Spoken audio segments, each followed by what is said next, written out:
O que faz com que o lipedema se desenvolva? Ele está ligado ao DNA? Como é que funciona isso? Vamos falar de gatilhos que fazem com que a doença apareça? Meu nome é Heloísa Manfrim, eu sou cirurgiã plástica aqui do CELIP, Centro Especializado em Lipedema, e eu quero explicar um pouco mais para vocês sobre como o lipedema se desenvolve, de onde ele vem e por que ele aparece. Se vocês me seguem já há um tempinho, vocês já entendem um pouquinho da doença. Sabe que o lipedema é uma doença de fundo genético de inflamação crônica de baixo grau, que faz com que durante a vida de uma mulher que tem a doença, ela vai progredindo com um aumento de acúmulo de gordura nas pernas, algumas vezes nos braços também, e que vai progredindo com dor, com fibrose, muitas vezes até com restrição de mobilidade.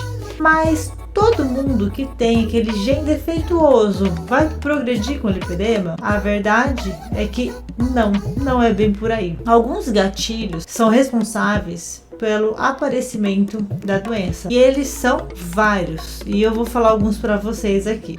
Todos os pacientes, a gente sempre gosta de lembrar duas gêmeas univitelinas que têm exatamente o mesmo DNA e elas vão ser criadas em ambientes diferentes. Se elas tiverem o gene que expressa o lipedema, elas podem sim, uma desenvolver o lipedema e a outra não. Então, quais são esses gatilhos que podem fazer com que o lipedema apareça? A gente conhece um dos principais, que são os marcos reprodutivos da mulher, que são momentos de flutuações hormonais, que normalmente acontece na menarca, primeira menstruação, depois nas gestações e por fim na menopausa. Então todas as vezes que nós temos flutuações hormonais, eles são momentos de grande inflamação que podem disparar o lipedema. Mas fora isso, nós também podemos ter o desencadeamento da doença com o uso de alguns medicamentos, como por exemplo os corticosteroides, como por exemplo o anticoncepcional via oral,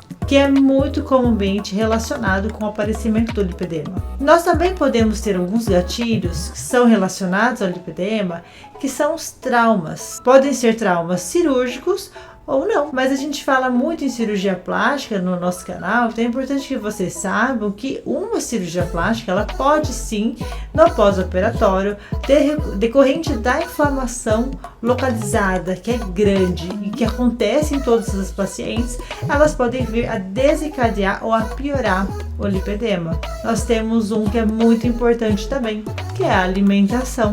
A alimentação ela é um dos mais importantes, principalmente porque a gente passa uma vida se alimentando de forma errada. Então a gente vive nutrindo essa inflamação. Em algumas vezes, em alguns momentos, quando a gente não consegue ou não tem noção de que a gente precisa identificar o que mais nos inflama, porque isso é muito particular e individual, a gente vai ter nessas oscilações uma piora da inflamação e um desenvolvimento ou uma piora do lipedema. Então a alimentação ela é extremamente importante, é fundamental que a alimentação anti-inflamatória tem que fazer parte da sua vida, você tendo o lipedema ou não, porque muitas vezes esse defeito genético você tem e você não desenvolveu ainda.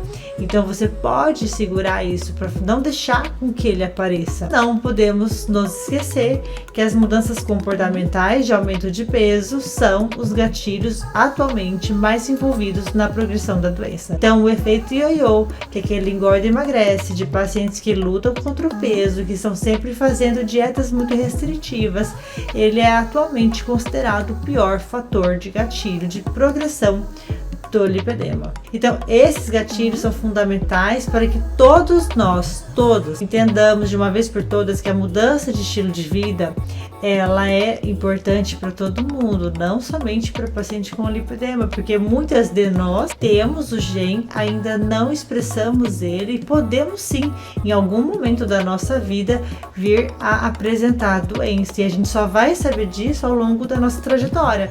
Porque algumas pacientes, não é tão comum, mas existem algumas pacientes que vão expressar a doença lá na menopausa, que faz uma flutuação enorme, uma inflamação maior e que vai fazer com que a doença ela se estresse. Então, fica aqui meu recado, não se esqueçam de se cuidar, é benefício para todo mundo. Não canso de falar para vocês que a atividade física, uma alimentação adequada, a manutenção do peso é fundamental. Em relação às medicações, tomar muito cuidado, sempre com apoio, com acompanhamento de médicos especializados. E é isso, fica aqui meu recado, nos vemos no próximo vídeo.